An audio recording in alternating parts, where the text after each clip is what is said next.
یہاں ہندوستانی علماء میں اب وہ بھی پیدا ہو گئے ہیں جو حضرت ابو ہریرہ رضی اللہ عنہ کو بنو امیہ کا درباری کہنے لگے ہیں۔ کتنی کتنی کتنی خراب بات ہے۔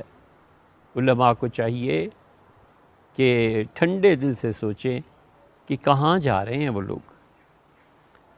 بہرحال تو امام ابو حنیفہ رحمۃ اللہ علیہ نے کتاب الآثار یہ تحریر فرمائی، اور حدیث کی باقاعدہ وہ کتاب جو لکھی گئی اور مرتب کی گئی، وہ کتاب الآثار امام ابو حنیفہ رحمۃ اللہ علیہ کی ہے۔ کہاں پہ سید سلیمان ندوی رحمہ اللہ، شبلی اور باقی لوگوں سے ذرا سا تسامح ہوا ہے یا جو بھی ہوا ہے اس کی بھی نشاندہی کریں گے، لیکن فی الحال تو کچھ جملے اور سن لو کہ جتنے بھی اس وقت تک حدیث کے مجموعے مرتب ہوئے تھے، یہ فرق یاد رکھنا، جو حدیث آئی لکھ لی، روایات صحیح تھی لیکن جو حدیث آئی لکھ لی، جو حدیث آئی لکھ لی۔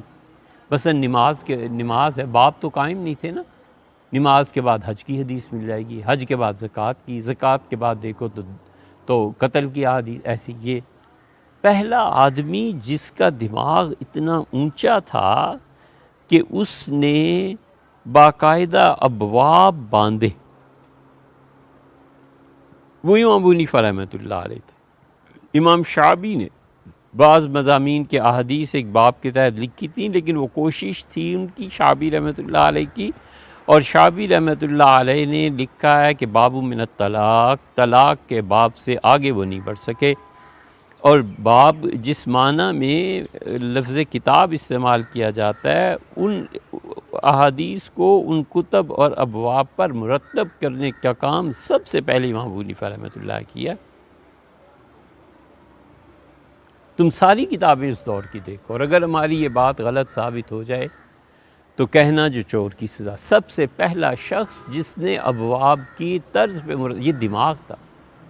یہ بعض دماغ ایسے ہیں، حیرت ہوتی ہے، اس کی تشریح اس وقت نہیں کی جا سکتی۔ حضرت رسالت مآب صلی اللہ علیہ وسلم کی مرتبہ نبوت تک تو خیر اس کی گھر تک بھی کوئی نہیں پہنچ سکتا، خاتم النبیین علیہ الصلوۃ والسلام، لیکن اس پہ ذرا غور کرنا احتیاط سے۔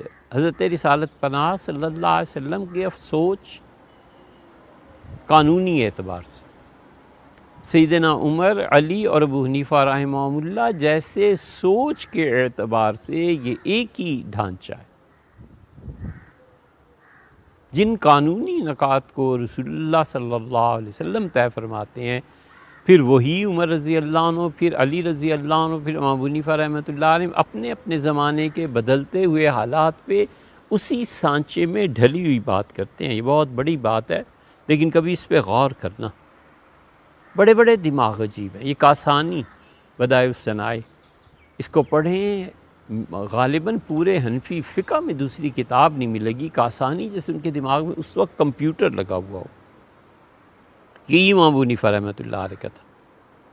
امام ابو حنیفہ رحمۃ اللہ نے اپنی کتاب الآثار کو بہت اچھے طریقے پر مرتب کر دیا، اور جو ائمہ ان کے بعد آئے ہیں ان کے لیے امام صاحب رحمۃ اللہ نے نمونہ بنا دیا کہ دیکھو بھئی حدیث لکھا کرو تو یوں لکھو، طہارت ہے، نماز ہے، زکوٰۃ ہے، روزہ ہے، حج ہے، یہ ہے۔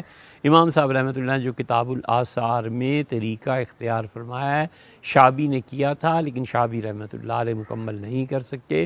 پہلی کتاب جو اس بہترین نظم کے ساتھ مرتب کی گئی وہ امام ابو حنیفہ رحمۃ اللہ علیہ ہی کی کتاب الآثار ہے۔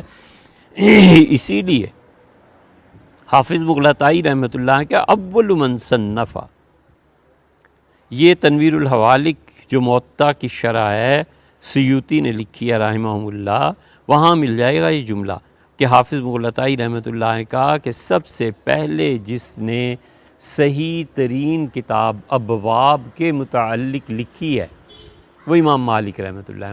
موطا کو دیکھیں نا آپ، تو موطا جو ہے یہ بھی تو ابواب پہ ہے۔ تو مغلطائی کہتے ہیں ہمارے حنفی مغلطائی رحمۃ اللہ علیہ کہ امام مالک رحمۃ اللہ علیہ کی کتاب سب سے پہلی ہے۔ اچھا بھئی، پھر حافظ ابن حجر کی بات بھی لائے ہیں۔ حافظ ابن حجر رحمۃ اللہ علیہ عسقلانی رحمہ اللہ بھی کہتے ہیں کہ امام مالک کی کتاب سب سے اچھی ہے اور ان کے مقلدین کے نزدیک صحیح ہے۔ پھر سیوطی نے اپنی رائے دی ہے، وہ کہتے ہیں کہ میں کہتا ہوں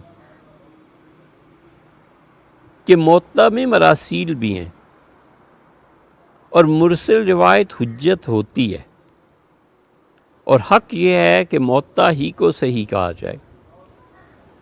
اب سیوطی نے حافظ مغلطائی رحمۃ اللہ علیہ کا جو حوالہ دیا ہے وہ حوالہ ہم نے دیکھا،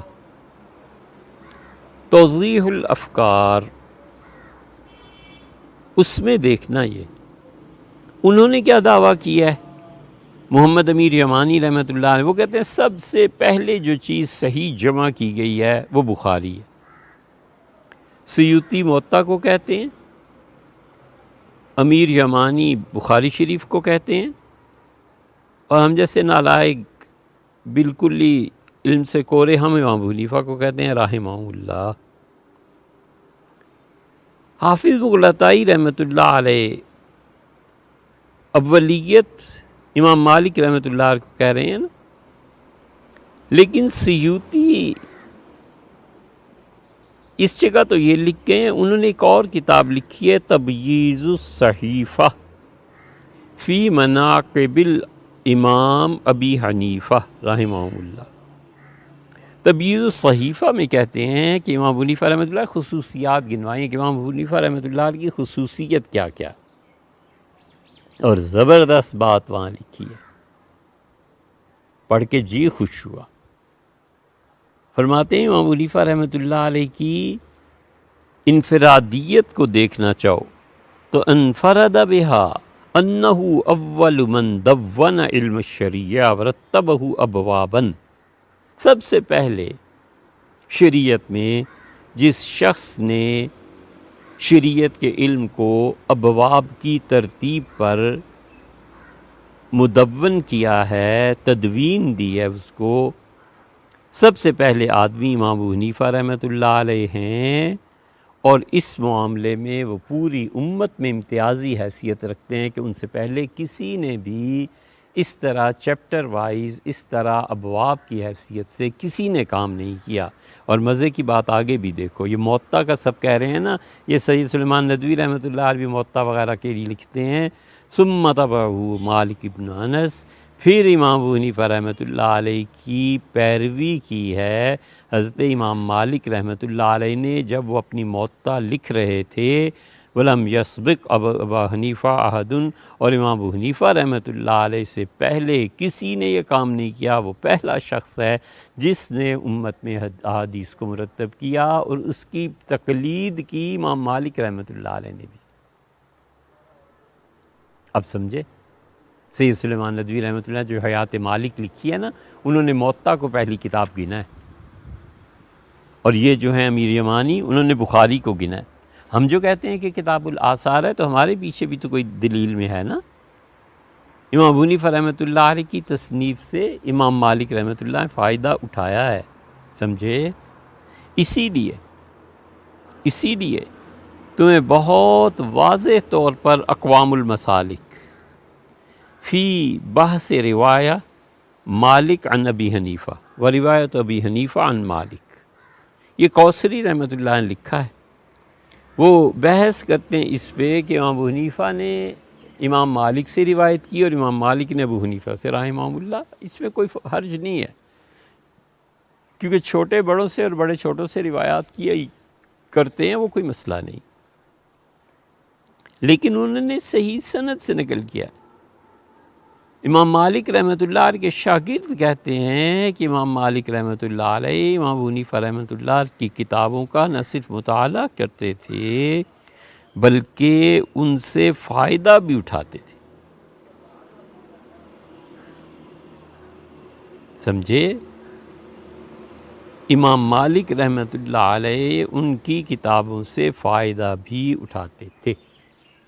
کتاب الآثار میں جو احادیث آئی ہیں، بچوں شاید کہنے کی بات تو نہیں ہے، اللہ تعالیٰ اس جملے سے حفاظت فرمائے، بہت ہی خوب حفاظت فرمائے، لیکن امام ابو حنیفہ رحمۃ اللہ علیہ کی کتاب الآثار کا ایک ایک راوی اور ایک ایک سند اور ایک ایک متن کو ہم نے خود جانچا اور پرکھا ہے. کئی سال میں ہر چیز ایسی ہے جو معیار پہ پوری اترتی ہے.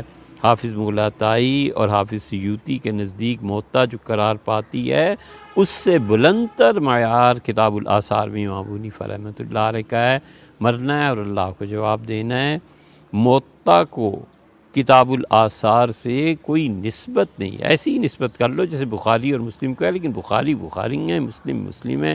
امام مالک موطا میں موطا ہیں اور کتاب الآثار اس سے بڑھ کر ہے. تحقیق کر لینا. اب عمر بھی شاید اتنی نہ رہی ہو اور کون اس گہرائی میں پڑھے، مگر کسی دور میں کتاب الآثار کی ایک ایک چیز کو دیکھا تھا. امام ابو حنیفہ رحمۃ اللہ علیہ نے 40,000 احادیث کو میں سے چن کے اپنی کتاب الآثار مرتب فرمائی تھی. یہ ان کا حال تھا کتاب الآثار کا. اس لیے امام ابو یوسف رحمۃ اللہ علیہ، امام محمد رحمۃ اللہ علیہ، یہ سارے بڑے لوگ ہیں اور انہوں نے یہ کتاب الآثار امام ابو حنیفہ رحمۃ اللہ سے روایت بھی کی ہے.